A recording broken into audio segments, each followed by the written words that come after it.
Curta sozinho, pai, minha filha disse no meu aniversário. Horas depois voltou pedindo minha ajuda. Meu nome é João Carlos, tenho 60 anos e moro em Poços de Caldas, Minas Gerais, numa casa simples no bairro Vila Rica. Trabalhei a vida inteira como técnico eletricista na CEMIG. Me aposentei depois de 35 anos, subindo em poste, consertando fio, levando luz para tanta gente.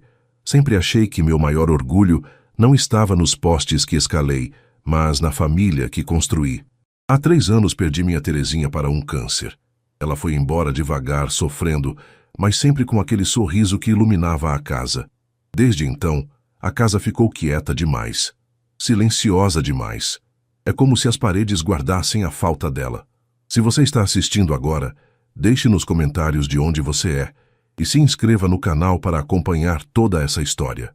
Minha filha Júlia é tudo o que me sobrou de mais precioso. Filha única, sempre foi o centro da minha vida e da vida da Terezinha. A gente fez tudo por ela. Trabalhei em 2 empregos para pagar a faculdade de administração. Lembro das noites que eu chegava em casa já de madrugada, exausto, mas feliz, porque estava construindo o futuro dela. Mas depois que a mãe dela partiu, alguma coisa mudou. Júlia começou a se afastar. As visitas que antes eram toda semana foram ficando raras. Primeiro 1 vez por mês, depois a cada 2 meses. Quando ela casou com o Rodrigo, um vendedor de imóveis de alto padrão, o distanciamento ficou ainda maior. Eu tentava não julgar, tentava entender que a vida dela estava corrida, que ela tinha os compromissos dela, o casamento, o trabalho na empresa de cosméticos. Mas no fundo, o coração de pai sentia aquela ausência como uma ferida que não cicatrizava. Era uma sexta-feira de setembro. O céu de Poços estava daquele azul claro da primavera, com um solzinho morno batendo no quintal. Faltavam 4 dias para o meu aniversário de 60 anos. 60 anos, 6 décadas de vida. Eu queria comemorar de um jeito especial, mas não queria festa grande, luxo ou nada disso. Queria apenas a presença da minha filha. Passei a semana toda arrumando o quintal. Podei as plantas, pintei o portãozinho de madeira que dá para o fundo, limpei a churrasqueira que estava abandonada desde o último aniversário. Comprei carne no açougue do seu Zeca, pegum picanha boa. Linguiça artesanal, aquela farofa que a Júlia sempre gostou quando era pequena. Liguei para ela na quarta-feira. Oi, filha, tudo bem? Oi, pai. Tudo corrido aqui, mas tudo bem. E o senhor? Tô bem, graças a Deus. Júlia, sábado é meu aniversário, você lembra? Houve uma pausa. Uma pausa pequena, mas que doeu. Ah, pai, claro que lembro. 60 anos, né? É, pensei em fazer um churrasquinho aqui em casa. Nada demais. Só eu e você. Faz tempo que a gente não senta para conversar direito. Outra pausa. Deixa eu ver aqui na agenda, pai. Eu confirmo com você, tá bom? Tá bom, filha. Fico esperando. Beijo, pai. Beijo. Desliguei o telefone com o coração apertado, mas ainda esperançoso. Na quinta à noite, recebi uma mensagem dela. Pai, tá confirmado. A gente vai aí no sábado. Beijos. Meu coração se encheu de alegria. Aquela alegria simples, pura, de quem só quer a companhia de quem ama. Passei a sexta inteira preparando tudo. Acordei cedo, fui na feira comprar tomate, alface e cebola fresca. A dona Marta, que tem uma banca de quitandas, viu meu sorriso largo. Seu João, o senhor tá radiante hoje. Aconteceu alguma coisa boa? Ah, dona Marta, amanhã é meu aniversário e minha filha vai vir almoçar comigo. Faz meses que a gente não se vê direito. Ela sorriu, mas era um sorriso meio preocupado. Dona Marta me conhecia bem. Conhecia a Júlia desde pequena. Percebi aquele olhar dela, mas fingi que não vi. Que bênção, seu João. Deus abençoe o dia de vocês. Voltei para casa carregando as sacolas, sentindo o peso bom de quem está preparando algo com amor. Temperei a carne com cuidado, deixei marinando. Arrumei a mesa de plástico no quintal, coloquei uma toalha limpa, juntei as cadeiras. O cheiro de jasmim do quintal, misturado com o tempero da carne, deixava tudo perfeito. As cigarras cantavam naquela sinfonia de fim de tarde do interior. Lá fora, ouvi a voz do seu Antônio, meu vizinho e grande amigo. E aí, João, preparando a festa? E aí, Antônio? Amanhã é o grande dia. 60 anos, brother. Ele riu. Seu Antônio tem 68, é viúvo também, aposentado da prefeitura. A gente se entende sem precisar falar muito. E a Júlia vem? Vem sim. Confirmou ontem. Ele acenou, mas também vi aquele olhar. Aquele olhar de quem já viu essa história antes e sabe como pode terminar. Fui dormir naquela sexta com o coração em paz. Orei antes de deitar, como faço toda noite desde que a Terezinha partiu. Agradeci a Deus pela vida, pela saúde, pela filha que Ele me deu. Pedi para que o dia seguinte fosse abençoado, que fosse um dia de reaproximação, de conversa boa, de risadas. O sábado amanheceu lindo. O sol entrou pela janela do quarto às 6:30 da manhã. Levantei animado, tomei meu café, pão na chapa com manteiga, café coado bem forte, e comecei os preparativos finais. Coloquei a carne para pegar temperatura ambiente, preparei a salada, acendi a churrasqueira para ela ir pegando o ponto. Eram 9:30 da manhã quando o telefone tocou. O nome Júlia apareceu na tela. Meu coração deu um pulinho. Atendi sorrindo. Oi, filha. Bom dia, já tá a caminho? A voz dela veio fria, distante. Pai, é sobre isso que eu tô ligando. Senti o chão fugir dos meus pés. O Rodrigo conseguiu uma reserva de última hora naquele resort em Monte Verde, sabe? A gente estava esperando essa vaga faz meses. É só esse fim de semana que tinha disponibilidade. Fiquei mudo, literalmente sem palavras. Pai, tá me ouvindo? Tô, filha. Então, a gente vai aproveitar, tá? O senhor entende, né? É uma oportunidade única. Segurei o telefone com força, a mão tremendo. Mas, Júlia, é meu aniversário. Você confirmou que viria. Eu sei, pai. Mas surgiu isso. A gente compensa outro dia, prometo. O senhor pode comemorar sozinho mesmo, né? Não precisa de festa grande. E então ela disse, a frase que ficou ecoando na minha cabeça o dia inteiro. Curta sozinho, pai. A gente vai viajar. Não foi nem o que ela disse. Foi como ela disse. Com pressa, com impaciência, como se eu fosse um compromisso inconveniente que ela precisava desmarcar. Júlia, eu preparei tudo. Comprei a picanha que você gosta. Fiz aquela farofa. Pai, pelo amor de Deus, não fica assim. É só um aniversário. O senhor tá fazendo drama à toa. Drama à toa. 60 anos de vida. Um pai que só queria algumas horas com a filha. Drama à toa. Tá bom, Júlia. Vai com Deus. Ah, obrigada por entender. Beijo, pai. Depois a gente se fala. Ela desligou. Fiquei ali parado no meio da cozinha, segurando o telefone, olhando para a churrasqueira que começava a esquentar, para a mesa arrumada no quintal, para a carne temperada, para tudo aquilo que preparei com tanto carinho. A casa nunca me pareceu tão vazia. E o pior ainda estava por vir. Fiquei ali parado por alguns minutos, só olhando para o nada. O carvão na churrasqueira crepitava baixinho, começando a ficar vermelho nas bordas. O cheiro da fumaça subia para o céu limpo de Poços de Caldas. Era um dia lindo, perfeito. E eu estava completamente quebrado por dentro. Pensei em desligar tudo, guardar a carne na geladeira, desmontar a mesa. Mas algo em mim se recusou a fazer isso. Talvez fosse orgulho. Talvez fosse só a teimosia de quem trabalhou a vida inteira e não desiste fácil das coisas. Deixei a churrasqueira acesa e fui sentar no degrau da varanda dos fundos. O quintal estava bonito. As flores que a Terezinha plantou anos atrás continuavam brotando todo ano, fiéis. Aquelas mesmas mãos que cuidaram das plantas, que cuidaram de mim, que cuidaram da Júlia. Senti uma saudade tão grande da minha esposa que o peito doeu fisicamente. Terezinha, cadê você quando eu mais preciso? Murmurei baixinho, olhando para o céu. O portãozinho lateral rangeu. Era o seu Antônio, com aquela camisa xadrez desbotada que ele usa todo fim de semana e o boné surrado do cruzeiro. João, eu vi a Júlia passar por aqui. Balancei a cabeça que não. Não veio? Não? Desistiu. Resort em Monte Verde apareceu de última hora. Seu Antônio soltou um suspiro pesado e veio sentar do meu lado no degrau. Ele não disse nada por uns 2 minutos. Só ficou ali, em silêncio, daquele jeito que homem de verdade faz quando sabe que não tem palavra que conserte a dor do outro. 60 anos, João. 60 anos e ela... Deixa pra lá, Antônio. Não deixa pra lá, não. Isso não tá certo. Você criou aquela menina com tanto sacrifício. Antônio, por favor, não quero falar disso agora. Ele respeitou meu silêncio. Ficamos ali, dois velhos, olhando o carvão esquentar. Uns 15 minutos depois, ouvi passos vindo pela lateral da casa. Era a dona Marta, com um sorriso meio sem jeito e uma travessa coberta com um pano de prato nas mãos.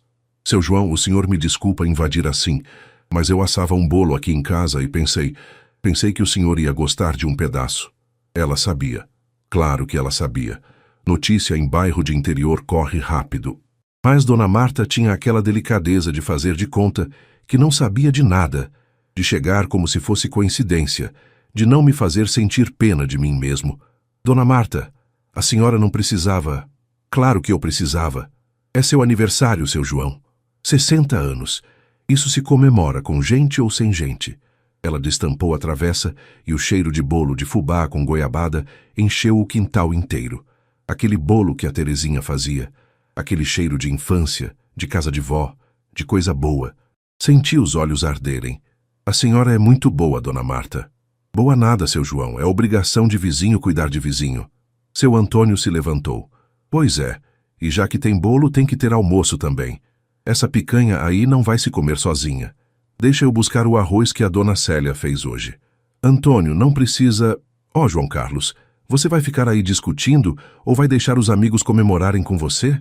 Não tive resposta para isso. Apenas acenei que sim com a cabeça. Seu Antônio voltou 15 minutos depois com uma panela de arroz branco soltinho e outra de feijão tropeiro. Dona Marta tinha ido em casa também e trouxe uma jarra de suco de limão gelado.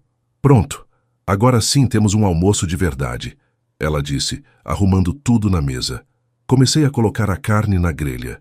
O chiado da picanha tocando o fogo, aquela fumaça cheirosa subindo, o barulhinho das gotas de gordura caindo no carvão. Seu Antônio veio do meu lado com um garfo comprido. Deixa eu te ajudar aí, meu irmão. Enquanto a gente virava a carne, Dona Marta foi até a cerca e chamou o senhor Osvaldo, outro vizinho que estava regando as plantas. Seu Osvaldo, vem cá um pouquinho. Ele veio meio desconfiado. É aniversário do seu João hoje, 60 anos. A gente vai almoçar aqui, o senhor vem com a gente. Seu Osvaldo, um homem magrinho de uns 70 anos, sorriu largo. Ué, mas é claro, vou só trocar de camisa e já volto. Não sei como, mas em meia hora o meu quintal estava cheio de gente. Dona Célia, esposa do seu Antônio, seu Osvaldo e a dona Neuza. O Marquinhos, filho da dona Marta, que apareceu com um violão. A dona Lourdes, da casa do outro lado, que trouxe uma garrafa de refrigerante de 2 litros. Tinha gente conversando, rindo, comendo. O Marquinhos tocava um sertanejo raiz no violão. Dona Neuza e dona Marta cantavam junto, desafinadas, mas felizes. Seu Antônio me deu um tapinha nas costas. Tá vendo, João? Família a gente não escolhe, mas amigo a gente escolhe. Olhei ao redor. Aquelas pessoas simples, honestas, trabalhadoras, gente que mal me conhecia direito, mas que estava ali no meu aniversário, porque se importava. Porque no interior mineiro ainda existe isso, o cuidado com o próximo. Dona Marta acendeu uma velinha no bolo de fubá. Seu João, vem cá fazer seu pedido.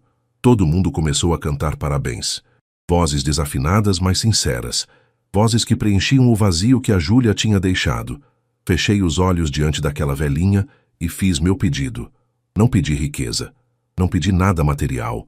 Apenas pedi a Deus que me desse sabedoria para lidar com a dor. Que abençoasse minha filha onde quer que ela estivesse.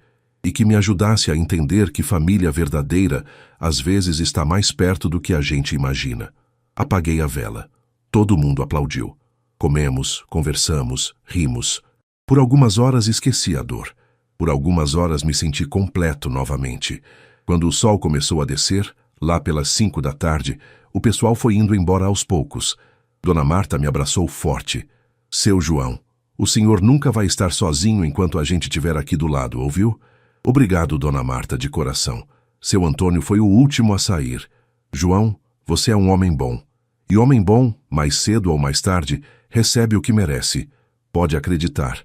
Quando todos foram embora, sentei novamente no degrau da varanda.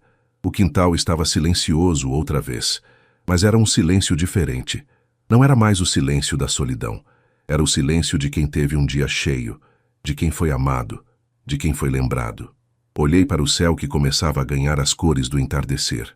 Rosa, laranja, Lilás. Obrigado, meu Deus. Obrigado por essas pessoas. Entrei em casa, tomei um banho e coloquei uma roupa limpa. Fiz um café e sentei na poltrona da sala, aquela que a Terezinha costurou a capa anos atrás. Peguei a Bíblia que fica sempre na mesinha de centro e abri ao acaso. Caiu no livro de Provérbios, capítulo 17, versículo 17. Em todo tempo, ama o amigo, e na angústia se faz o irmão. Sorri. Deus sempre fala no momento certo. Eram quase 11 da noite quando comecei a sentir o cansaço do dia. Tinha sido uma montanha-russa de emoções. A decepção da manhã, a alegria da tarde, a paz da noite. Estava quase pegando no sono quando o telefone tocou. Olhei para a tela. Era a Júlia. Meu coração disparou. Será que ela tinha ligado para pedir desculpas? Para dizer que tinha errado? Para dizer que me amava? Atendi. Oi, filha. A voz dela veio trêmula, chorosa, desesperada. Pai, eu preciso da sua ajuda. Meu coração acelerou na mesma hora. Aquele tom de voz da Júlia não era normal. Ela estava chorando. A respiração estava ofegante, entrecortada. Júlia, o que aconteceu? Você tá bem? Pai, o Rodrigo bateu o carro. Levantei da poltrona num pulo. Como assim bateu o carro? Vocês estão machucados? Não, pai, a gente tá bem. Foi um susto, mas ninguém se machucou. Mas o carro ficou destruído. Respirei aliviado por um segundo. Pelo menos estavam vivos. Graças a Deus vocês estão bem. E o que precisa agora? Vocês precisam de carona? Eu posso ir buscar vocês. Não é isso, pai. A voz dela ficou mais baixa, quase envergonhada. O carro tá no pátio do guincho. E o Rodrigo, ele deve 3 parcelas do financiamento. O banco já tinha mandado notificação. Se a gente não quitar, eles vão tomar o carro de vez. Silêncio. Pai, tá me ouvindo? Tô, Júlia. A gente precisa de 8.000 reais. Urgente. Até segunda-feira de manhã. 8.000 reais. Era exatamente o valor que eu tinha guardado na poupança. Economias de 3 anos. Cada centavo arrancado da aposentadoria. Cortando despesas. Deixando de comprar roupa nova. De consertar o portão que range. De trocar o fogão velho. Eu estava guardando para fazer a cirurgia de catarata que o médico disse que eu precisava. E para reformar o telhado da casa que começa a pingar quando chove forte. Júlia, isso é muito dinheiro. Eu sei, pai, eu sei. Mas a gente não tem para onde correr. Os pais do Rodrigo cortaram relações com ele por causa de outras dívidas. Meus sogros não vão ajudar. Outras dívidas. Isso era novidade para mim. Que outras dívidas, Júlia? Ela hesitou. Pai, não é hora de falar disso. A gente precisa resolver essa situação agora. Não, Júlia. Se você está me pedindo 8.000 reais, eu tenho o direito de saber em que situação vocês estão. Ouvi ela suspirar do outro lado da linha. O Rodrigo, ele gosta de viver bem, pai. Roupas de marca, restaurantes caros, esse resort de hoje. Ele vive de aparência. As vendas não vão bem faz uns meses, mas ele continua gastando como se ganhasse o dobro. E você? Você trabalha também. Meu salário mal cobre as contas do apartamento, pai. O aluguel é caro, tem condomínio, luz, água. Fiquei calado, processando tudo aquilo. Minha filha estava casada com um homem irresponsável, gastador, que preferia parecer rico a ser honesto. E ela tinha abandonado o próprio pai no aniversário para ir para um resort caro que nem tinham condições de pagar. Júlia, hoje de manhã você me deixou sozinho no meu aniversário. Silêncio do outro lado.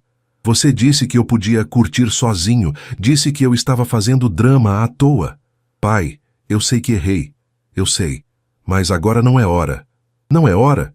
E quando é hora, Júlia? Quando é hora de você lembrar que tem um pai? A voz dela ficou mais grossa, irritada.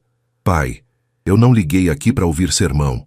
Eu liguei porque preciso de ajuda. Se o senhor não quiser ajudar, tudo bem, eu entendo. Mas não fica me jogando isso na cara agora. Senti a raiva subir. Uma raiva que eu raramente sinto, mas que estava ali, latejando. Jogar na cara? Júlia, eu passei o dia inteiro sozinho. Eu preparei tudo com carinho. Comprei a comida que você gosta. Arrumei a casa. E você cancelou na última hora por causa de um resort. E agora, horas depois, você me liga pedindo dinheiro? O senhor não entende? Não, Júlia. Eu entendo perfeitamente. Eu entendo que você só lembra que tem pai quando precisa de alguma coisa. Ela começou a chorar mais alto. Pai, por favor, eu sei que eu errei. Eu sei que fui egoísta. Mas eu tô desesperada aqui.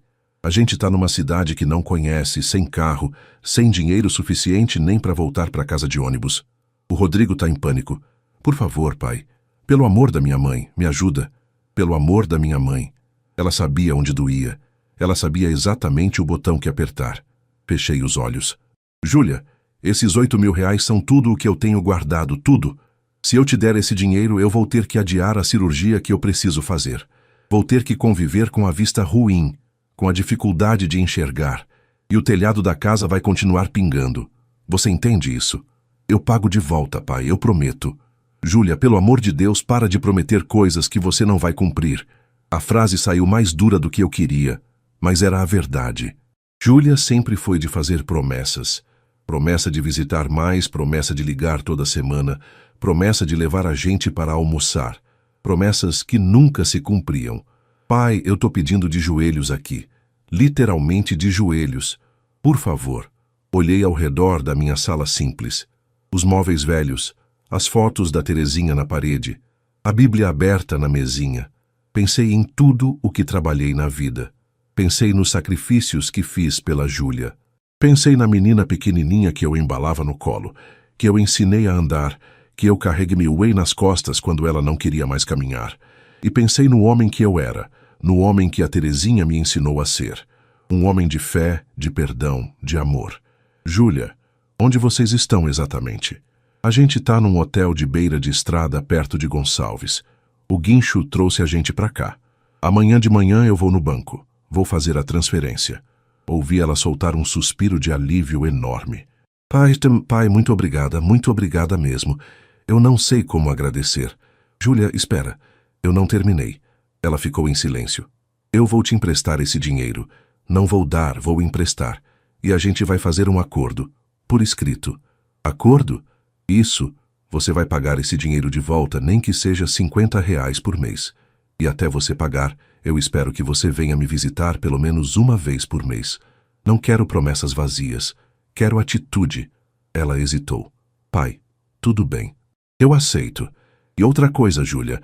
O Rodrigo precisa aprender a ser responsável. Não adianta eu dar esse dinheiro agora e daqui 3 meses vocês estarem na mesma situação. Vocês precisam rever a forma como vivem. Eu sei, pai. Eu sei. A gente vai mudar. Eu queria acreditar, mas no fundo tinha uma pontinha de dúvida. Tá bom. Amanhã, assim que o banco abrir, eu transfiro. Manda os dados da conta por mensagem. Obrigada, pai. De coração. O senhor é a melhor pessoa que eu conheço. Não respondi. Apenas despedi com um boa noite e desliguei. Sentei novamente na poltrona. Estava exausto. Emocionalmente exausto. As palavras do seu Antônio ecoaram na minha cabeça. Homem bom, mais cedo ou mais tarde, recebe o que merece. Será que eu estava fazendo a coisa certa? Será que ajudar quem me machucou era fraqueza ou era grandeza? Não tinha resposta. Fui para o quarto, me deitei, mas não consegui dormir. Fiquei olhando para o teto, vendo as sombras das árvores da rua dançarem com o vento. Pensei na Terezinha, no que ela faria nessa situação. Ela me diria para perdoar, para amar incondicionalmente, para ser o pai que a Júlia precisa, mesmo que ela não mereça. Mas será que amor incondicional significa aceitar qualquer coisa? Será que ser pai é deixar os filhos pisarem na gente sem consequência? Não sei que horas eu dormi, mas quando dormi, sonhei com a Terezinha. Ela estava sentada comigo no quintal debaixo do ipê amarelo que não existe mais. Ela segurava minha mão e dizia: João, você tem um coração bom demais, mas não confunda bondade com ingenuidade. Ajude, mas não deixe pisarem em você. Acordei de madrugada com essas palavras ecoando. Eram 4 da manhã. O galo do vizinho começava a cantar lá longe.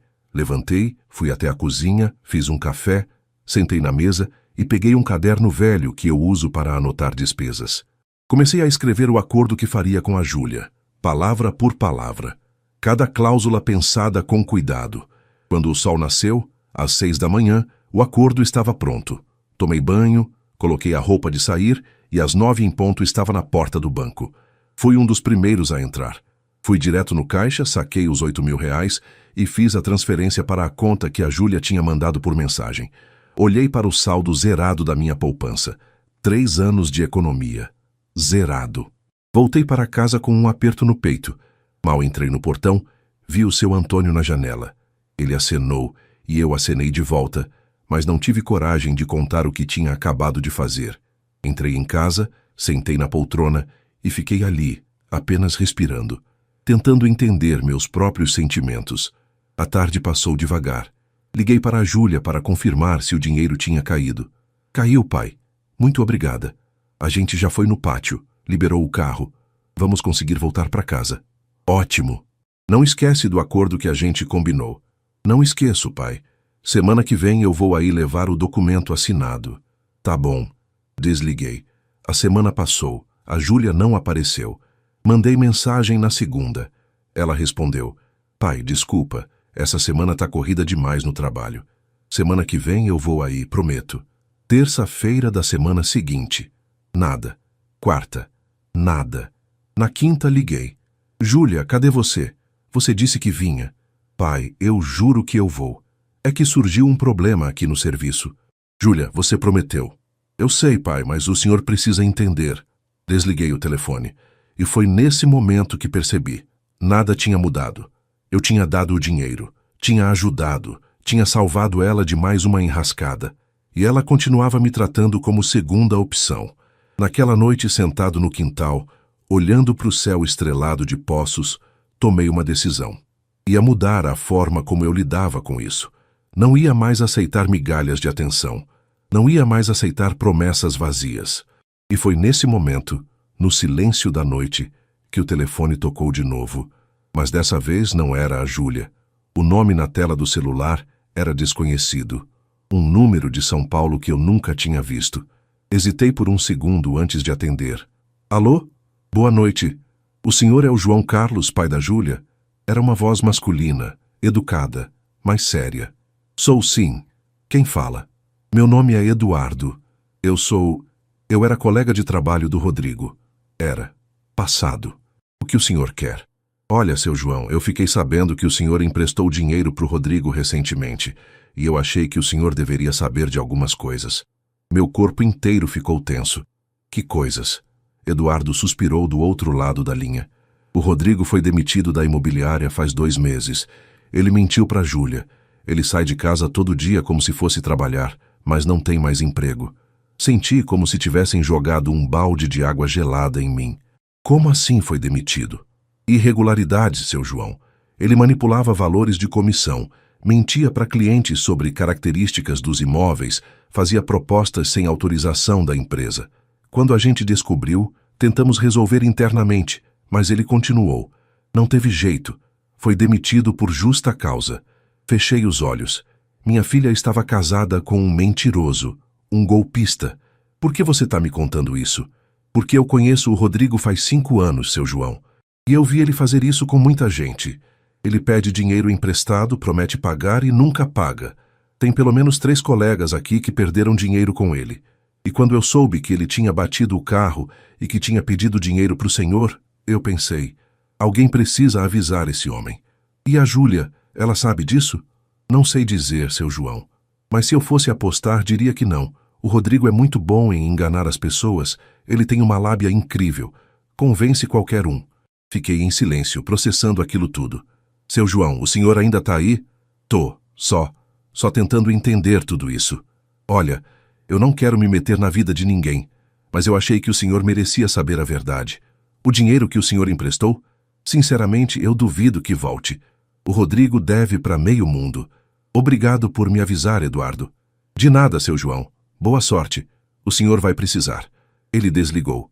Fiquei ali, sentado no escuro do quintal, com o telefone na mão, a cabeça girando.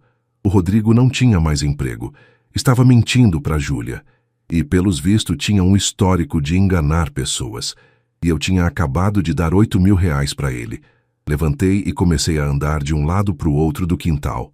A raiva estava voltando, mais forte dessa vez. Não era nem raiva do dinheiro. Era raiva de ter sido feito de trouxa, de ter sido usado. Peguei o telefone e liguei para Júlia. Toquei 6 vezes até cair na caixa postal. Liguei de novo. Mesma coisa. Mandei mensagem. Júlia, me liga, urgente. 5 minutos se passaram. 10, 15. Nada. Liguei de novo. Tocou, tocou, tocou. Nada. A madrugada chegou e eu não consegui dormir. Fiquei na sala, sentado na poltrona, esperando. Esperando ela retornar. Esperando uma explicação. Esperando qualquer coisa. Às 6 da manhã, quando o sol começou a clarear, o telefone finalmente tocou. Pai, desculpa não ter atendido ontem. A gente estava dormindo e... Júlia, o Rodrigo foi demitido? Silêncio. Um silêncio longo, pesado. Pai, quem te disse isso? Isso não importa, é verdade? Ouvi ela respirar fundo. Pai, é complicado. Júlia, sim ou não? Ele foi demitido? Foi, mas... Há quanto tempo? 2 meses. Senti as pernas fraquejarem. Sentei de volta na poltrona. 2 meses, Júlia? E você não me contou? Pai, eu ia contar, mas não achei o momento certo. E depois aconteceu tudo aquilo do acidente e... Você sabia que ele estava desempregado quando pediu o dinheiro? Ela ficou em silêncio de novo. Júlia, responde. Sabia, pai. Eu sabia. Senti a voz falhar. Então você mentiu para mim. Vocês dois mentiram para mim. Pai, não foi bem assim. Como não foi bem assim, Júlia? Você me pediu 8.000 reais sabendo que ele estava desempregado, sabendo que ele não tinha como pagar de volta. Pai, a gente vai dar um jeito. Com que dinheiro, Júlia? Me diz, com que dinheiro? Eu vou arrumar um segundo emprego. Para de mentir, para de me enrolar. Você já falou isso 1000 vezes e nunca fez. A voz dela ficou embargada. Pai, o senhor não está entendendo. O Rodrigo está passando por um momento difícil. Momento difícil? Júlia, ele foi demitido por justa causa. Por manipular clientes, por ser desonesto. Quem te falou isso? Isso não importa. Importa que eu descobri. Importa que eu dei todo o dinheiro que eu tinha para um mentiroso e para uma filha que não tem coragem de ser honesta comigo. Júlia começou a chorar. Pai, por favor, não fala assim. Não, Júlia. Agora quem vai falar sou eu. Eu criei você com muito sacrifício. Trabalhei em 2 empregos para pagar sua faculdade. Sua mãe morreu se preocupando com você, querendo te ver bem. E o que você faz? Casa com um homem que não presta. Me abandona no meu aniversário, me pede dinheiro mentindo sobre a situação e ainda tem coragem de me enrolar com promessas que não vai cumprir. Pai, eu não terminei. Sabe o que mais me dói? Não é o dinheiro, não é nem a mentira. É perceber que eu perdi minha filha, a Júlia que eu criei, que era honesta, que era bondosa, que tinha caráter. Essa Júlia morreu. No lugar dela tem uma mulher que eu não reconheço. O silêncio que veio depois foi cortante. Se é isso que o senhor pensa de mim, então não precisa mais se preocupar. Eu não vou mais te incomodar. E ela desligou. Fiquei olhando para a tela do telefone. Minha filha tinha acabado de desligar na minha cara. As horas seguintes foram as mais difíceis da minha vida. Tentei ligar de volta várias vezes. Ela não atendeu. Mandei mensagens. Nada. Fui até a cozinha. Tentei tomar um café. Não descia. Tentei comer um pão. Não conseguia engolir. Por volta das 10 da manhã, alguém bateu no portão. Era o seu Antônio. João, posso entrar? Acenei que sim. Ele entrou e sentou do meu lado na varanda. Dona Marta me disse que te ouviu gritando ao telefone de madrugada. Tá tudo bem? Contei tudo para ele. O dinheiro emprestado, a ligação do Eduardo, a conversa com a Júlia, a briga. Seu Antônio ficou quieto, só ouvindo. Quando terminei, ele passou a mão nas costas dele. Pensativo. João, você sabe o que eu acho. O quê? Eu acho que você fez o que tinha que fazer. Não como pai que dá dinheiro, mas como pai que impõe limite. Mas eu a perdi, Antônio. Ela não vai mais falar comigo. Pode ser que não fale hoje, nem amanhã, mas uma hora, quando ela cair na real, quando ela enxergar quem o Rodrigo realmente é, ela vai lembrar do pai que sempre esteve ali, do pai que falou a verdade, mesmo quando doeu. E se ela não voltar? Seu Antônio me olhou nos olhos. Aí você vai ter que fazer a paz com isso, João. Porque tem coisas na vida que não dependem da gente. A gente faz o que pode, com amor, com verdade. O resto tá nas mãos de Deus. Aquelas palavras me acalmaram um pouco. Os dias seguintes foram pesados. Júlia não dava sinal de vida. Eu passava o tempo cuidando da casa, da horta, tentando me manter ocupado para não ficar pensando. Dona Marta aparecia de vez em quando com uma marmita, um bolo, um café. Seu Antônio me chamava para pescar no lago do bairro. Eles não falavam muito sobre o assunto, só estavam ali. Na sexta-feira dessa semana, recebi uma mensagem da Júlia. depois de 6 dias de silêncio. Pai, desculpa por tudo. Eu preciso de um tempo para pensar. Mas só queria que o senhor soubesse que eu não te odeio. Eu só não sei como consertar tudo isso. Respondi. Júlia, eu te amo. Sempre vou te amar. Mas amor verdadeiro não compactua com mentira. Quando você estiver pronta para ser honesta, comigo e com você mesma eu vou estar aqui. Sempre. Ela visualizou, mas não respondeu. Naquela noite, enquanto fechava as janelas da casa antes de dormir, percebi uma coisa. Eu estava em paz. Uma paz estranha, incômoda, mas paz. Tinha feito o que era certo. Tinha falado a verdade. Tinha imposto limite. Agora, só restava esperar e confiar que Deus, no tempo dele, ia fazer o que era melhor para minha filha. Porque eu não podia mais salvar quem não queria ser salvo. 3 semanas se passaram desde a última conversa com a Júlia. 3 semanas de silêncio pesado, daqueles que a gente sente no peito quando acorda de manhã. Mas eu estava aprendendo a viver com isso. Aprendi que a gente não pode forçar as coisas. Aprendi que tem hora que tudo o que podemos fazer é soltar, confiar e seguir em frente. A rotina foi voltando aos poucos. Acordava às 6, tomava meu café, cuidava da horta no quintal. Seu Antônio me chamava para pescar pelo menos 2 vezes por semana. Dona Marta continuava aparecendo com suas quitandas e seu jeito de mãe que cuida de todo mundo. A igreja tinha se tornado um refúgio também. Todo domingo eu estava lá, no banco da frente, cantando os hinos com a voz meio desafinada, ouvindo a palavra do pastor Bernardo. Aquele homem tinha um jeito de falar que parecia que Deus estava conversando direto com a gente. Num domingo ele pregou sobre o filho pródigo. Aquela parábola que todo mundo conhece. O filho que pede a herança vai embora, gasta tudo e volta pedindo perdão. E o pai que o recebe de braços abertos. Saí daquele culto com o coração apertado.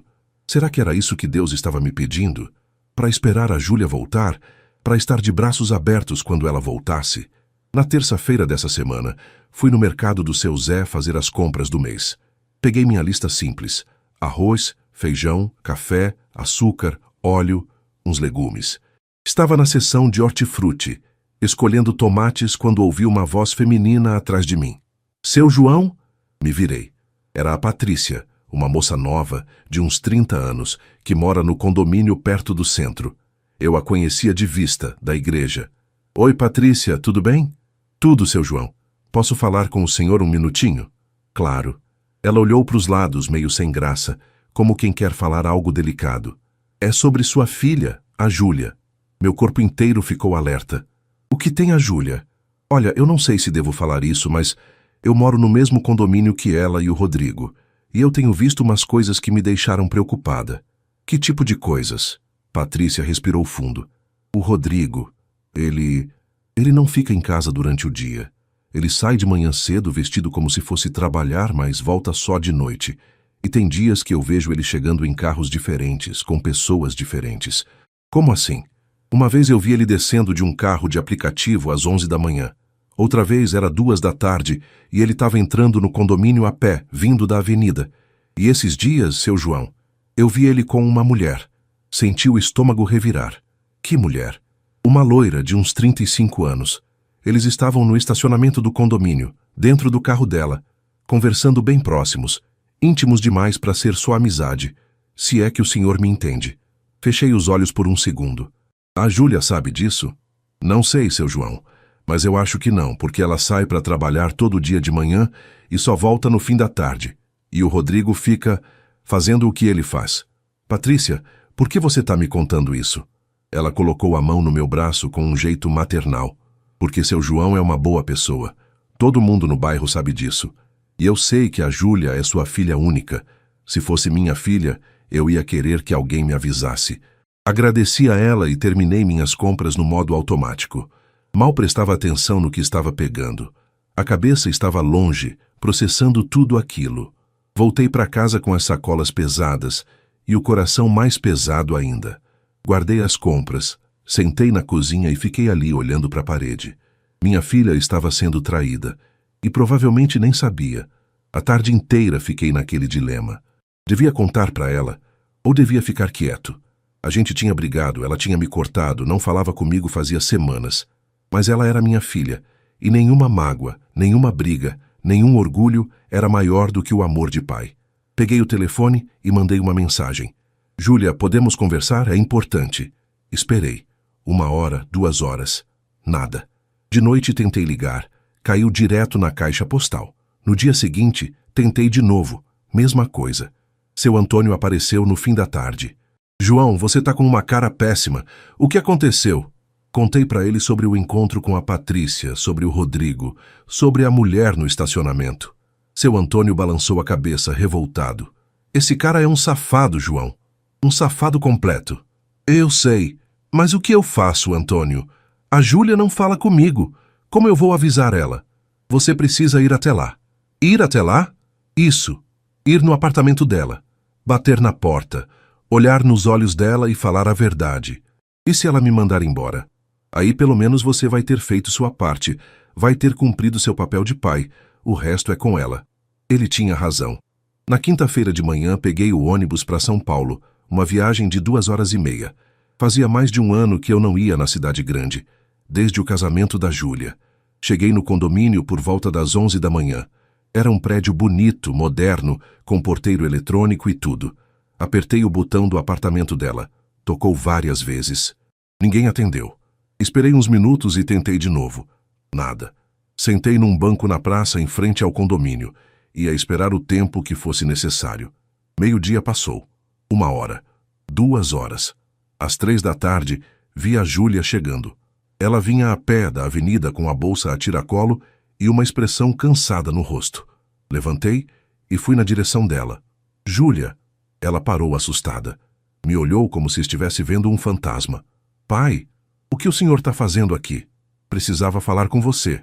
Ela olhou para os lados, constrangida. Pai, não é um bom momento. Júlia, é importante, por favor. Ela suspirou e acenou para eu segui-la. Entramos no prédio, subimos até o apartamento no 8º andar. Quando ela abriu a porta, vi que o lugar estava uma bagunça. Roupas jogadas no sofá, louça suja na pia, um cheiro de fechado. Desculpa a bagunça, pai. Eu não estava esperando visita. Tudo bem. Ela me ofereceu um copo d'água. Sentamos na pequena sala. E então, pai, o que é tão importante? Respirei fundo. Júlia, eu preciso te fazer uma pergunta, e eu quero que você seja honesta comigo. Que pergunta? Você é feliz no seu casamento? Ela ficou desconcertada. Pai, que tipo de pergunta é essa? Júlia, responde. Ela desviou o olhar. Claro que eu sou feliz. Por que eu não seria? Porque eu sei que o Rodrigo não tem mais emprego. Porque eu sei que vocês estão cheios de dívidas. E porque eu sei que ele não é o homem que você acha que ele é. Júlia levantou nervosa. Pai, o senhor veio aqui para me julgar, para falar mal do meu marido? Não, Júlia. Eu vim aqui porque te amo e porque eu não quero ver você sendo enganada. Enganada como? Olhei nos olhos dela. O Rodrigo está te traindo. O rosto dela ficou branco. O quê? Uma vizinha do seu condomínio me contou. Ela viu ele com outra mulher, várias vezes.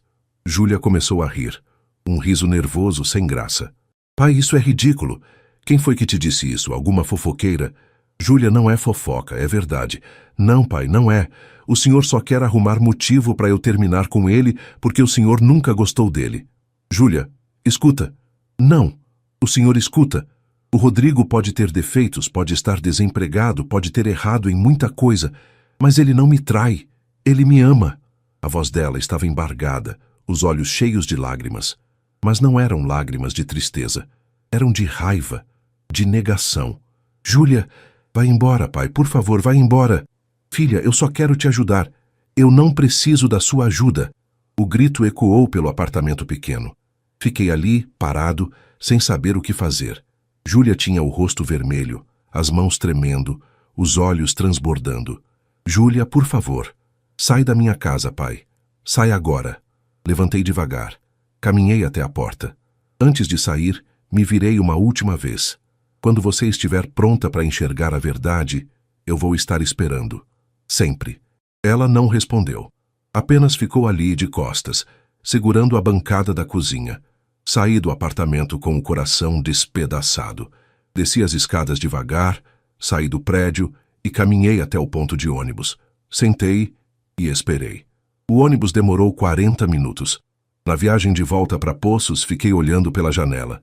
A paisagem passando, as cidades pequenas, os campos, mas eu não via nada.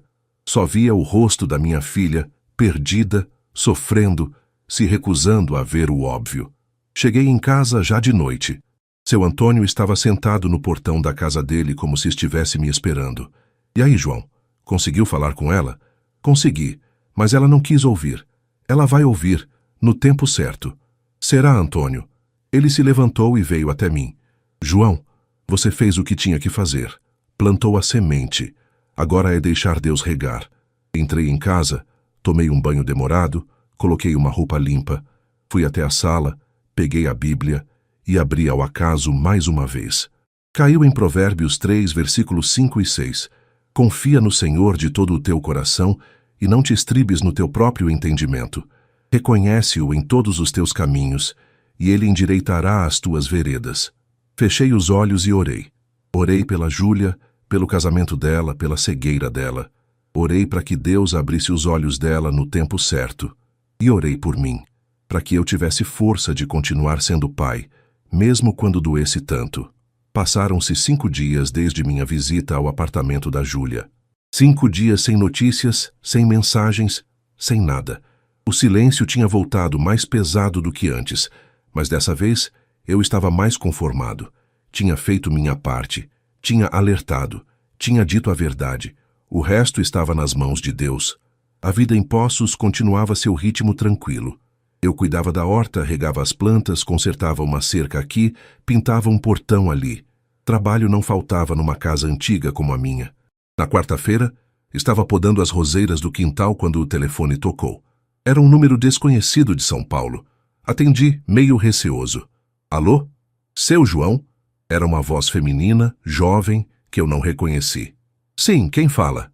Meu nome é Amanda. Eu sou amiga da Júlia. A gente trabalha junto. Meu coração acelerou. Aconteceu alguma coisa com ela? Não. Ela tá bem, fisicamente. Mas, olha, eu tô ligando porque ela precisa do Senhor. Ela não sabe que eu tô ligando. Aliás, ela ia me matar se soubesse. Mas eu acho que o Senhor precisa saber o que tá acontecendo. O que tá acontecendo? Amanda suspirou. A Júlia descobriu. Sobre o Rodrigo. Fechei os olhos. Como ela descobriu? Foi ontem. Ela pegou o celular dele enquanto ele estava no banho. Não foi de propósito. O celular dele estava em cima da cama e começou a tocar. Quando ela viu, era uma mensagem comprometedora de uma mulher. E aí? Aí ela abriu o WhatsApp dele. Seu João tinha conversas com pelo menos 3 mulheres diferentes.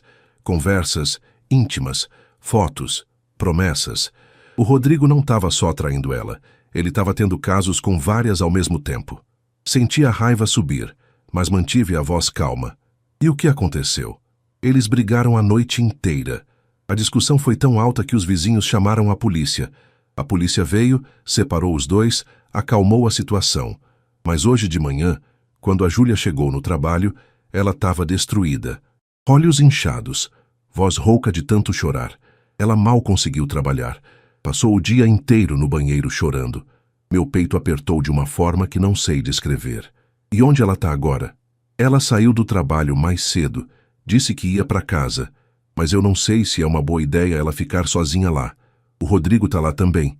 Eu ofereci minha casa, mas ela recusou. Amanda, você pode me passar o endereço exato do apartamento dela? Claro, seu João. Eu mando agora por mensagem. E Amanda, obrigado por me ligar. De coração. O senhor parece ser um pai muito bom. A Júlia tem sorte. Ela desligou. Fiquei ali parado por alguns segundos, processando tudo. Minha filha estava sofrendo. Minha filha estava pagando o preço de ter ignorado todos os sinais, todos os avisos. Mas acima de qualquer mágoa, acima de qualquer eu avisei, estava o amor de pai. E pai não abandona filho na dor. Entrei em casa, peguei uma muda de roupa, coloquei numa mochila pequena, peguei algum dinheiro que tinha guardado. Bati na casa do seu Antônio. Antônio, eu vou para São Paulo. A Júlia descobriu tudo. Ela tá mal. Seu Antônio não fez pergunta. Apenas acenou. Vai, João. Vai buscar sua filha. Peguei o ônibus das 3 da tarde. 2 horas e meia de viagem que pareceram uma eternidade. Cheguei no condomínio por volta das 6 da tarde. Apertei o interfone. Ninguém atendeu. Esperei uns minutos e tentei de novo. Nada. Fiquei ali na porta do prédio sem saber o que fazer. Foi quando uma moradora saiu e me viu. O senhor precisa de ajuda? Eu tô tentando falar com minha filha, apartamento 804, mas ela não atende. Ah, eu conheço eles. Deixa eu subir com o senhor. Eu abro com minha digital. Subimos juntos. No 8º andar, ela me indicou a porta. Agradeci e ela entrou no apartamento dela. Bati na porta. 1 vez, 2 vezes, 3 vezes. Júlia, sou eu, seu pai. Abre a porta, por favor. Silêncio. Júlia, eu sei que você tá aí. Por favor, filha. Deixa eu entrar. Ouvi passos do outro lado. A porta se abriu devagar e o que eu vi me partiu o coração. Júlia estava com o rosto inchado de tanto chorar. Os olhos vermelhos, o cabelo desarrumado, a roupa amarrotada. Ela parecia ter envelhecido 10 anos numa noite. Pai, abri os braços e ela desabou. Desabou no meu peito como uma criança pequena. Chorou, soluçou, se agarrou em mim como se eu fosse a única coisa sólida no mundo dela. Entrei no apartamento, fechei a porta e a levei até o sofá. Sentei com ela no colo, como fazia quando ela era pequenina. Afaguei o cabelo dela, deixei ela chorar tudo o que precisava chorar. Não disse nada. Não precisava. Apenas segurei ela. Depois de uns 20 minutos, ela conseguiu falar, entre soluços. O senhor tinha razão. Sobre tudo. Shh! Não precisa falar agora. Ele me traiu, pai. Com várias mulheres. Eu sei, filha, eu sei. E eu fui tão burra de não ver. Você não foi burra. Você confiou. Você amou. Não tem nada de burro nisso. Ela me abraçou mais forte. Eu te pedi desculpa, pai. Por tudo. Por ter sido tão ruim com o senhor. Júlia, isso agora não importa. Importa sim, pai. Importa muito. Eu te abandonei no seu aniversário. Eu te usei para pegar dinheiro. Eu te tratei mal quando o senhor só queria me proteger. Eu sou uma filha horrível. Não, Júlia. Você não é. Você só errou. E errar faz parte de ser humano. O importante é aprender. Ela levantou a cabeça e me olhou com aqueles olhos de criança assustada. O que eu faço agora, pai? Agora você respira. Descansa. E amanhã a gente pensa no próximo passo. Eu não quero ficar aqui. Não consigo ficar nesse apartamento. Onde está o Rodrigo? Não sei. Ele saiu depois da briga de ontem e não voltou. Então pega suas coisas, as coisas importantes. Você vai comigo para Poços. Mas pai, e o trabalho? E... Júlia, você trabalha em empresa. Você pode pedir uns dias, pode negociar home office. A gente resolve isso. Mas agora... Você precisa sair daqui. Precisa respirar um ar diferente. Precisa se curar. Ela assentiu ainda chorosa. Ajudei ela a arrumar uma mala. Roupas, documentos, algumas coisas pessoais. Deixei um bilhete na mesa. Rodrigo, a Júlia foi comigo. Não tenta contato. Ela vai falar quando estiver pronta. Saímos do apartamento. No elevador ela segurou minha mão. Pai, obrigada por não ter desistido de mim. Júlia, pai nunca desiste de filho. Nunca. Pegamos um táxi até a rodoviária. O último ônibus para Poços sai às 8h30. Compramos 2 passagens. Na viagem, Júlia dormiu com a cabeça no meu ombro. Um sono pesado de quem estava exausto de tanta dor. Eu fiquei acordado, olhando pela janela. As luzes da cidade grande ficando para trás. As montanhas de Minas aparecendo no horizonte. Minha filha estava voltando para casa. Machucada, quebrada, mas viva. Ia ser em casa, no cheiro das coisas da mãe dela, no silêncio das manhãs de Poços, na presença de Deus, que ela ia se curar. Eu tinha certeza disso. Chegamos em Poços por volta das 11 da noite. A cidade dormia, silenciosa. As ruas vazias, só o canto dos grilos e o vento suave nas árvores. Quando abri a porta de casa, Júlia parou na entrada. Olhou ao redor com os olhos marejados. Faz tanto tempo, pai. Pois é. Mas sua casa está sempre aqui esperando você. Levei a mala dela para o quarto que sempre foi dela. Estava tudo do jeito que ela deixou quando se casou. A cama arrumada, as cortinas limpas, o guarda-roupa vazio esperando. Descansa, filha. Amanhã a gente conversa. Ela me abraçou forte antes de fechar a porta. Fui para o meu quarto, mas não consegui dormir direito. Ficava acordando de hora em hora, prestando atenção em qualquer barulho, checando se ela estava bem. Na manhã seguinte, acordei cedo como sempre. Fui na cozinha, fiz café, pão na chapa, bolo que tinha sobrado. Quando Júlia apareceu por volta das 9, ainda estava de pijama, cabelo solto, cara de quem dormiu pouco. Bom dia, filha. Bom dia, pai. Sentamos na mesa. Ela pegou uma xícara de café, ficou olhando para o vapor subindo. Júlia, você avisou no trabalho? Avisei. Mandei mensagem para minha chefe de madrugada. Expliquei que estava passando por uma situação pessoal. Ela liberou uma semana de home office. Ótimo. Tomamos café em silêncio. Um silêncio confortável, sem pressão. Depois do café, ela me ajudou a lavar a louça. Foi quando seu Antônio apareceu no portão. João, vi luz acesa de madrugada. Tá tudo... a Júlia. Júlia secou as mãos e foi até o portão. Oi, seu Antônio. Ele sorriu, meio sem jeito. Que bom te ver, menina. Quanto tempo? Muito tempo. Dona Marta apareceu logo depois, com uma travessa de broa de fubá quentinha. Júlia, minha filha, como você tá? O carinho daquela mulher derreteu o que ainda restava de defesa na Júlia. Ela abraçou Dona Marta e chorou de novo. Calma, minha filha. Você tá em casa agora. Aqui a gente cuida de você. Os dias seguintes foram de silêncio e acolhimento. Júlia passava as manhãs trabalhando no notebook. À tarde ajudava na casa, à noite sentava comigo na varanda para tomar café e conversar. Ela não falava muito sobre o Rodrigo. E eu não forçava. Sabia que quando ela estivesse pronta, falaria. No quarto dia, o telefone dela começou a tocar insistentemente. Era ele. Júlia olhava a tela, deixava tocar até cair na caixa postal. Ele não desiste. Você não precisa atender se não quiser. Eu sei, mas parte de mim tem curiosidade de saber o que ele quer dizer. Júlia, ele vai dizer o que todo homem assim diz, que mudou, que se arrependeu, que você é o amor da vida dele. Mas palavras são fáceis. Atitudes é que mostram caráter. Ela assentiu, mas eu via a dúvida nos olhos dela. No sexto dia, ela atendeu. Foi para o quintal, ficou quase 1 hora ao telefone. Quando voltou, estava com o rosto fechado. Ele quer conversar pessoalmente. Disse que precisa se explicar. E você? Quer ouvir? Não sei, pai. Parte de mim quer acreditar que ele pode mudar. Mas outra parte sabe que é mentira. Então escuta seu coração. E se decidir ouvir ele, eu vou junto. Ela balançou a cabeça que não. Não, pai. Se eu for, vou sozinha. Preciso fazer isso por mim. Júlia marcou o encontro com Rodrigo numa cafeteria no centro de Poços. Território neutro, longe do apartamento deles, longe da minha casa. Ela saiu de casa às 3 da tarde. Estava nervosa, mas determinada. Pai, se eu não voltar em 2 horas, liga para mim. Pode deixar. Fiquei em casa tentando me distrair. Arrumei uns papéis, consertei uma torneira que pingava, mas minha cabeça estava lá, naquela cafeteria. 1h30 depois, meu telefone tocou. Era um número desconhecido. Alô? Seu João, aqui é o Eduardo. Lembra de mim? Eduardo, o ex-colega do Rodrigo que tinha me ligado semanas atrás. Lembro sim.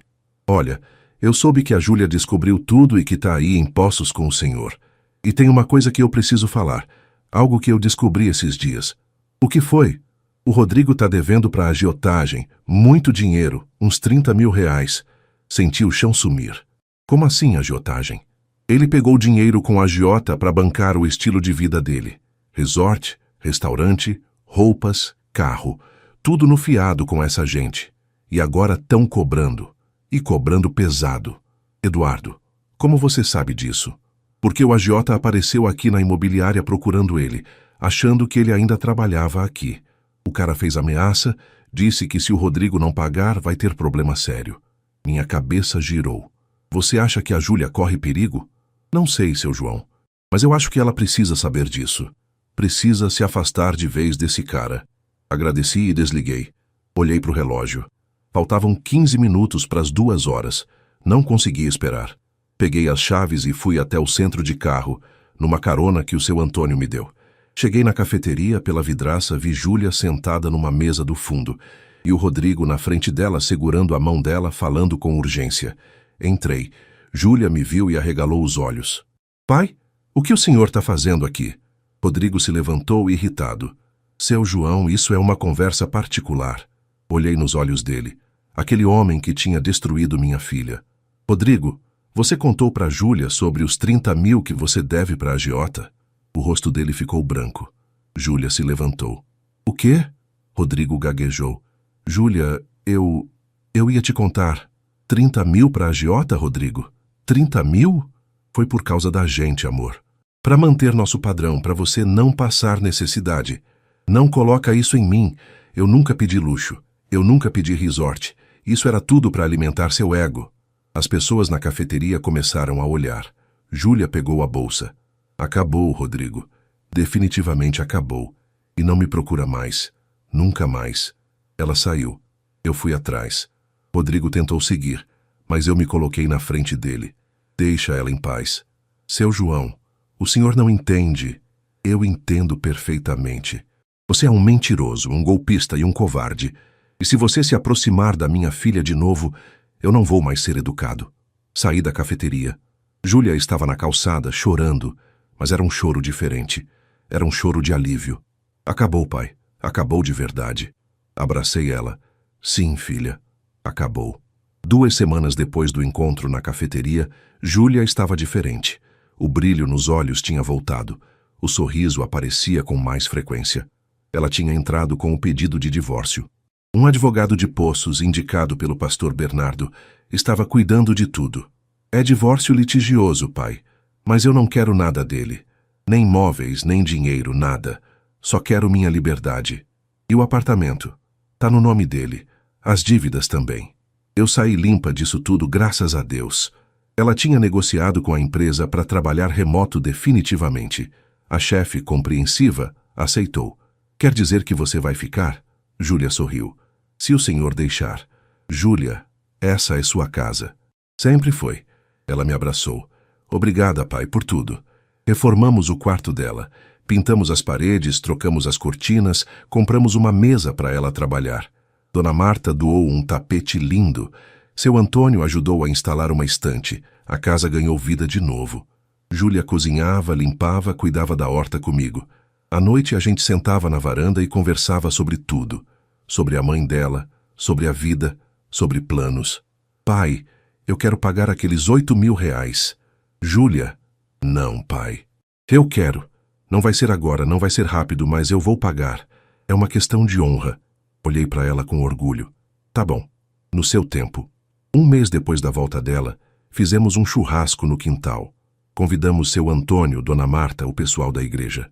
Era para ser simples, mas foi lindo. Júlia estava radiante, conversando com todo mundo, rindo, servindo as pessoas. Dona Marta veio até mim. Seu João, a Júlia tá outra pessoa. Tá mesmo. É o poder de estar em casa, perto de quem ama a gente de verdade. Naquela noite, depois que todos foram embora, Júlia e eu ficamos no quintal, olhando as estrelas. Pai, posso te fazer uma pergunta? Claro. O senhor me perdoou, de verdade? Olhei nos olhos dela. Júlia, não tinha nada para perdoar. Você é minha filha. E pai ama filho em qualquer circunstância. Mesmo quando o filho erra feio. Mesmo quando o filho erra feio. Ela encostou a cabeça no meu ombro. Eu amo o Senhor, pai. Eu também te amo, filha. 1 ano se passou desde que Júlia voltou para casa. Nesse tempo, muita coisa mudou. Júlia tinha crescido na empresa, conseguiu uma promoção, estava pagando os 8 mil reais em parcelas pequenas, mas certinhas. Já tinha quitado 4 mil. O divórcio saiu. Ela estava oficialmente livre. Começou a frequentar a igreja comigo. Entrou para o grupo de jovens mesmo com 33 anos. Fez amizades verdadeiras e conheceu o Marcelo. Um rapaz simples, contador, filho do seu Osvaldo. Homem de bem, trabalhador, temente a Deus. No começo eu fiquei com um pé atrás, mas o Marcelo mostrou ser diferente. Respeitoso, honesto, paciente com o tempo da Júlia. Eles estavam namorando fazia 6 meses. E eu vi a minha filha feliz de verdade pela primeira vez em anos. Era uma manhã de sábado, 1 ano e 3 meses depois daquele aniversário que mudou tudo. Júlia acordou cedo, animada. Pai, hoje é um dia especial. É. O senhor vai ver. A manhã toda ela ficou arrumando a casa, preparando comida. Fez aquela farofa que a mãe dela fazia. Preparou picanha, salada. Júlia, o que está acontecendo? Paciência, pai. Por volta de meio-dia, começou a chegar gente. Seu Antônio, Dona Marta, o pessoal da igreja, o Marcelo com a família dele. Quando todos estavam reunidos no quintal, Júlia pediu silêncio. Gente, eu chamei todo mundo aqui porque hoje faz exatamente 1 ano e 3 meses que meu pai me salvou. Me salvou de um casamento destrutivo, de uma vida de mentiras e me trouxe de volta para casa. Os olhos dela encheram de lágrimas. Eu estraguei o aniversário de 60 anos dele. Abandonei ele no dia mais importante. E hoje eu quero compensar isso. Hoje a gente vai comemorar os 61 anos dele, com 1 ano de atraso, mas com todo o amor que eu não demonstrei naquele dia. Todo mundo aplaudiu. Ela veio até mim, me abraçou. Pai, me perdoa por ter demorado tanto para valorizar o que eu sempre tive. Segurei o rosto dela com as 2 mãos. Júlia, não existe dívida entre pai e filha, só existe amor. Cantamos parabéns, cortamos o bolo, comemos, rimos, conversamos. Pastor Bernardo fez uma oração linda, agradecendo a Deus pela restauração da nossa família.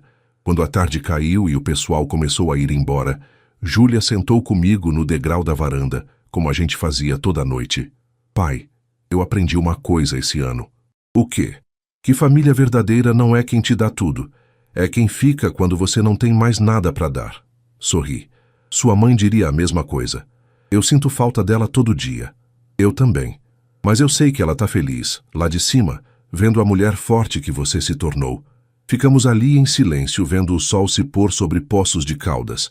A vida não tinha sido fácil, a dor tinha sido real, mas no final, o que ficou foi o amor. E amor, verdadeiro amor, sempre vence. Sempre. Às vezes os caminhos mais difíceis nos levam aos lugares mais bonitos. João Carlos e Júlia provaram que nunca é tarde para recomeçar, que o perdão liberta e que família verdadeira é aquela que permanece, mesmo quando tudo parece perdido. Se esta história tocou seu coração, deixe nos comentários de onde você está assistindo e compartilhe com alguém que precisa ouvir que sempre há esperança para um novo começo. Deus abençoe você e sua família.